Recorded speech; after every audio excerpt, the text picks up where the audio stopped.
किशन का छोटा सा घर भी उसके बड़े से खेत के बीचों बीच बना हुआ था। फिर घर पहुंचकर, आ गए दोनों, चलो आ जाओ, मैं खाना लगाती हूँ। वैसे खेत का काम पूरा हो गया? कहाँ माँ, पापा कहने लगे कि आज छुट्टी है, तो मुझे भी अपने साथ छुट्टी मनाने ले आए। छुट्टी? मतलब? अरे गंगा, बाहर निकल कर देखो कितनी तेज धूप है, में से कोई बीमार पड़ गया तो और मुसीबत। अच्छा मोना कहाँ गई? वो कुएं से पानी लेने गई है। पिताजी कितनी बार कहा है आपसे, एक नल लगवा लो ना। पहले माँ और अब बेचारी मोना कितनी दूर से पानी भरकर लाती है हमारे लिए। तो क्या हो गया बेटा, तुम दोनों भी तो कितनी मेहनत करते हो हमारे लिए। हाँ माँ, पर नल तो होना ही चाहिए ना। ठीक कह रहा है तू। अच्छा चल, इस बार की फसल बिक जाने दे, अब की बार सबसे पहले नल खुदवाऊंगा। किशन से वादा लेकर सोनू के चेहरे पर संतोष था और वो खाना खाने लगा। तभी खाना खाते हुए, अच्छा मैं क्या कह रही थी सोनू के बापू? हाँ बोलो ना गंगा। इसकी शादी वादी करनी है कि नहीं? हाँ हाँ करेंगे ना, वो बढ़िया से करेंगे। रहने दो पिताजी, इतनी परेशानियां क्या कम है जो एक और मोल ले लूं। पत्नी परेशानी नहीं होती पगले, वो तो परेशानी से बाहर निकलने का जरिया होती है। देखना बहू आ जाएगी तो किस्मत खुल जाएगी हमारी। हाँ भैया, माँ सही कह रही है। कह तो ऐसे रही हो माँ, जैसे वो आएगी तो आसमान से पैसा बरसने लगेगा। पहले कुछ पैसे वैसे इकट्ठा कर लें, फिर सोचेंगे इसके बारे में। ऐसे ही कई महीने बीत गए। किशन की फसल पककर तैयार थी। इस बार किशन की अच्छी फसल हुई थी। फसल से किशन को अच्छे पैसे भी मिले थे, तो वादे के मुताबिक किशन ने सबसे पहले घर में एक हैंडपंप खुदवाया और फिर उसी शाम। हाय कितना मीठा पानी आ रहा है। सोनू के बापू, ये काम आपने अच्छा कर दिया। अब सुनो, इससे पहले कि कोई और बड़ा खर्चा आए, सोनू का ब्याह भी कर दो और उसके लिए कमरा भी बनवा दो। ना माँ, अभी तो। चुप कर, तूने कहा था ना कि पहले नल फिर बहू। ले अब लग गया नल, अब तू कुछ नहीं बोलेगा। माँ की बात सुनकर सोनू चुप हो गया। फिर उस दिन से ही गंगा और किशन ने सोनू के लिए लड़की देखना शुरू कर दिया। और फिर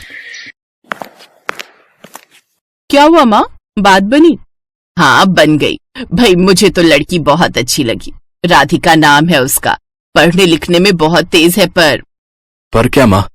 उसके बाबा की तबीयत सही नहीं रहती, माँ है नहीं, लेकिन मुझे तो बहुत अच्छी लगी। देखने में भी बड़ी प्यारी है। हाँ, और मुझे तो बहुत समझदार भी लगी। हम तो हाँ कर आए हैं, अब तो शादी की तैयारी करो भाई। कुछ दिनों के बाद सोनू की शादी राधिका से हो गई। राधिका ने ससुराल आते ही घर का सारा काम संभाल लिया। इस छोटे से परिवार में खुशियां ही खुशियां थी। फिर एक दिन, माँ जी अपना गांव तो बहुत छोटा है, यहाँ तो कुछ ही घर दिखते हैं। हाँ बेटा, शुरू से ऐसा ही है ये गांव। राम राम सबसे है, लेकिन किसी से कोई ज्यादा मतलब रखता नहीं है। सब अपनी अपनी खेती करते हैं और खुश रहते हैं। माँ जी, हाईवे कहाँ को जाता है? दिल्ली की तरफ जाता है बिटिया। आप कभी गई हो दिल्ली? हाँ, एक बार तेरे बापू ले गए थे मेरे इलाज के लिए। बहुत चौड़ी सड़क है भाई, बस वाले ने सर्र भगा दी बस। इसका मतलब दिल्ली ज्यादा दूर नहीं है यहाँ से। हाँ, पर तू क्यों पूछ रही है? नहीं नहीं, कुछ नहीं, बस ऐसे ही। गंगा समझ नहीं पा रही थी कि राधिका के मन में क्या खिचड़ी पक रही थी। ऐसे ही वक्त बीतता गया। फिर एक दिन किशन और सोनू सिर पकड़े बैठे थे, तभी राधिका चाय लेकर आई। क्या हुआ पापा, कोई परेशानी है क्या? हाँ बेटी, इस बार बड़ी विपत्ति आन पड़ी है। अब की बार बारिश बहुत कम हुई है, सारी फसल सूखने लगी है। बेचारा सोनू नल से बाल्टी भर भर कर फसल सींच रहा है, ताकि हमारे परिवार के लायक तो कम से कम अनाज निकल ही आए। पर पिछले साल तो खूब बारिश हुई थी। हाँ राधिका, तब इतनी बारिश हुई थी कि आधी फसल गल गई थी। खेती किसानी की यही समस्या है, बारिश कम हो तो दिक्कत और ज्यादा हो जाए तो दिक्कत। भगवान जाने क्या होगा आगे। मोना की शादी भी तो करनी है, और जब पैसे ही नहीं जुड़ेंगे तो फिर कैसे होगा सब। भरोसा रखो गंगा, सब ठीक हो जाएगा। अपने परिवार को परेशान देख राधिका भी दुखी हो गई। वो अब अपने परिवार की मदद करने के बारे में सोचने लगी। और फिर, पापा एक बात कहनी थी आपसे। हाँ बेटा, बोलना, क्या बात है? मोना की शादी के लिए कितने पैसे चाहिए आपको? क्यों, ऐसा क्यों पूछ रही है बेटी? बताइए ना पहले। कम से कम 5 लाख तो होने ही चाहिए। 3 के आसपास तो जमा है बैंक में, लेकिन 2 लाख का इंतजाम कैसे होगा पता नहीं। मेरे पास एक उपाय है, अगर आप लोगों को ठीक लगे तो। हाँ हाँ बोलो ना राधिका। देखिए, आजकल ना ये शहर वालों को फार्म हाउस वेडिंग और फार्म हाउस पार्टी का बड़ा चस्का है। हमारा खेत हाईवे से लगा हुआ है, दिल्ली भी दूर नहीं है, तो बस हमें हाईवे से खेत तक का रास्ता ठीक करना है, लकड़ी से खेत की बाउंड्री करनी है और कुछ चारपाइयां और सजावट का काम करना है और एक अच्छा सा नाम सोचकर एक बोर्ड लगाना है। बेटा, अब मुझे तेरी बात कुछ कुछ समझ में आ रही है। इस सब के लिए पैसे कहाँ से आएंगे? वो 3 लाख रुपए हमारे काम आएंगे और अगर धंधा चल निकला तो मोना की शादी हम धूमधाम से करेंगे। मुझे भी ये आइडिया बढ़िया लग रहा है। अगले ही दिन से पूरा परिवार राधिका के कहने पर काम में जुट गया। हाईवे से लेकर खेत तक बढ़िया टाइलें लगा दी गई, लकड़ियों से खेत की 4 दीवारी कर दी गई और फिर खेत अच्छे से साफ कर उसमें घास उगाकर जगह जगह सुंदर चारपाइयां लगा दी गई। फिर खेत के बीचों बीच एक सुंदर और बड़ी सी खुली झोपड़ी बनाई गई। पूरे परिवार ने जमकर मेहनत की। फिर अगले ही दिन, हेलो, मेरा नाम राहुल है, मैं दिल्ली से आया हूँ। ये रिजॉर्ट पहली बार देखा। क्या परसों शाम के लिए स्पेस अवेलेबल है? हाँ हाँ जी बिल्कुल। क्या फंक्शन है? मेरे बेटे का बर्थडे है। केटरिंग मैं खुद देख लूंगा, बस मुझे ये जगह अच्छी लगी।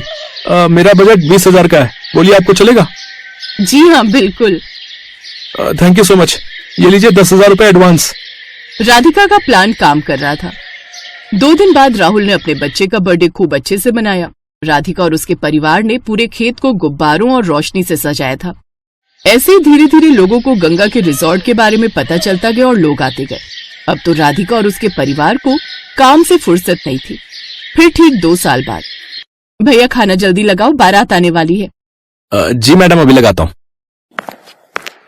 ओहो, मोना तैयार हुई कि नहीं? मोना, मोना आ जाओ भाई। देख रही है राधिका अपनी ननद को? हाँ माँ, परी से कम नहीं लग रही है। सब आपकी वजह से है भाभी, मेरी नहीं हमारी वजह से। और सुनो, अपने पहले बच्चे के पहले बर्थडे के लिए अभी से बुकिंग कर लो इस रिजॉर्ट की। क्या पता तब ये स्पेस खाली हो या ना हो।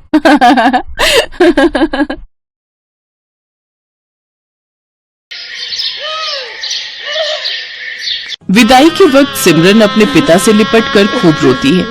बाबा, बाबा मुझे आपकी बहुत याद आएगी। अब मैं कैसे रहूंगी आपके बिना।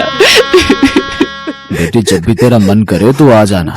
ये घर हमेशा तेरा ही रहेगा। जा बेटी, अब अपनी माँ से भी मिल ले। माँ, मुझे आपने जो भी प्यार दिया उसके लिए शुक्रिया।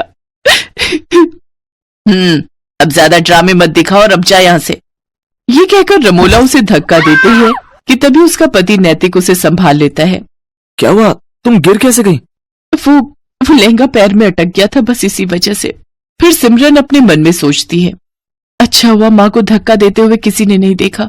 मैं हमेशा माँ के प्यार के लिए तरसती रही, लेकिन उन्होंने मुझे कभी प्यार नहीं दिया। फिर सिमरन ब्याह कर घर आ जाती है।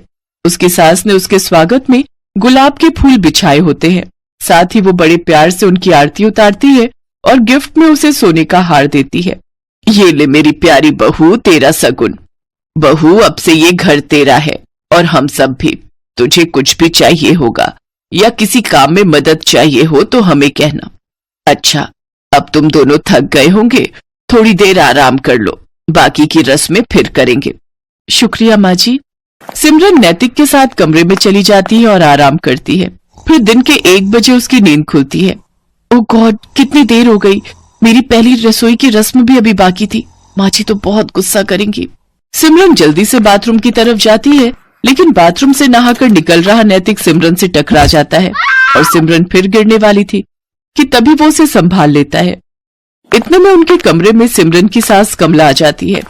अरे बच्चों, ये क्या कर रहे हो? कम से कम दरवाजा तो बंद कर लेते। माँ, ऐसा कुछ नहीं है, वो तो बस हम टकरा गए थे।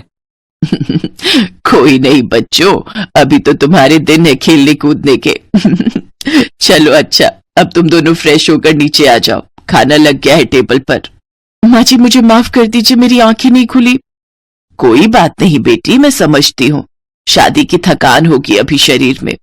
अपनी सास की बात सुनकर सिमरन सोचती है, माँ जी ने तो मुझे बिल्कुल भी नहीं डांटा, लेकिन जब मैं अपने घर पर एक बार लेट उठी तो माँ ने क्या हाल कर दिया था मेरा।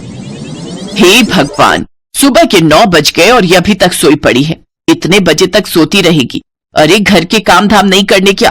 तेरे पापा का टिफिन और घर की साफ सफाई कौन करेगा? चल अब उठ। माँ, मेरी तबीयत ठीक नहीं और बुखार सा भी लग रहा है। तू ऐसे नहीं मानेगी। रमोला, बस भी करो। आखिर तुम कितना कठोर बनोगी मेरी बेटी के साथ। मैं जानता हूं कि तुमने उसे जन्म नहीं दिया, लेकिन कभी तो उस पर झूठी ममता दिखा दिया करो। आप चुप रहिए जी। मैं जो कर रही हूँ इसकी भलाई के लिए कर रही हूँ।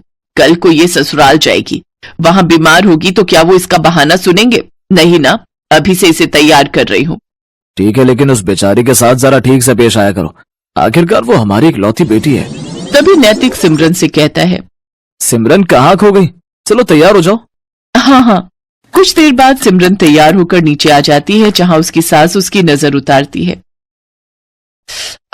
थू, मेरी बहू को किसी की नजर ना लगे। मेरी प्यारी बहू, अब खाना खा ले। वो सब मिलकर खाना खाते हैं। फिर सिमरन प्लेट उठाने लगती है तो उसके हाथ से एक प्लेट नीचे गिर जाती है और टूट जाती है। अब माँ जी मुझे माफ कर दीजिए, वो मैं कोई बात नहीं बहू। अरे क्या हुआ बहू, तू इतना घबरा क्यों रही है? कुछ भी तो नहीं हुआ। बर्तन है, टूट गया तो क्या दूसरा आ जाएगा? नहीं माँ जी, वो मैं सचमुच, मुझे माफ कर दीजिए। मैं बहुत गड़बड़ करती हूँ। मुझे मत जलाइए, मत मारिए। करम जली, तूने ये नया कप तोड़ दिया, मेरा नुकसान कर दिया। अब देख मैं क्या करती हूँ। रमोला चूल्हे में से गरम लकड़ी निकालकर सिमरन के हाथ पर लगा देती है। सिमरन जोर जोर से चिल्लाती है, मत जलाइए मुझे, मत जलाइए। नैतिक जल्दी से सिमरन को गले से लगा लेता है। क्या हुआ? कौन जला रहा है तुम्हें? बहू क्या हुआ मुझे बता। माँ जी, एक बार मुझसे ऐसे किसी का कप टूट गया था तो उसने मुझे जला दिया था। लेकिन हम तुझे ऐसी कोई सजा नहीं देंगे। तू मेरे पास आ और मेरे गले लग जा। मेरी बच्ची, यूं घबराते नहीं। ऐसे ही दिन गुजरते हैं। कमला अपनी बहू को बहुत प्यार करती थी। वो उसे किसी भी गलती के लिए डांटती नहीं थी, वो उसे प्यार से समझाती थी। कमला अपनी बहू के लिए कुछ न कुछ खाने के लिए बाजार से लाती रहती या नए नए कपड़े उसके लिए बनवा देती। अपनी सास का ऐसा प्यार देख सिमरन की आंखें खुशी से भीग जाती थी। ऐसे ही एक रोज कमला सिमरन की पसंद का गाजर का हलवा बनाती है और उसे अपने हाथों से खिलाती है तो सिमरन की आंखों से खुशी के आंसू बहने लगते हैं। ये देख कमला सिमरन से कहती है, बस बहू बहुत हुआ। मैं जब भी तुझे ज्यादा प्यार देने की कोशिश करती हूँ तो तेरी आंखों से आंसू बहने लगते हैं। आखिर क्या बात है बेटी, अपनी माँ समान सास